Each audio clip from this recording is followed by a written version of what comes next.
アクセルの異音がしたら、3つのポイントをメモに残しましょう。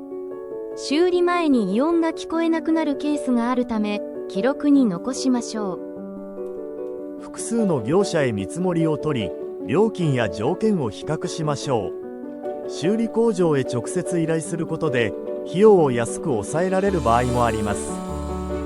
リビルトパーツは消耗部分を新品に交換し、性能をチェックした再製品です。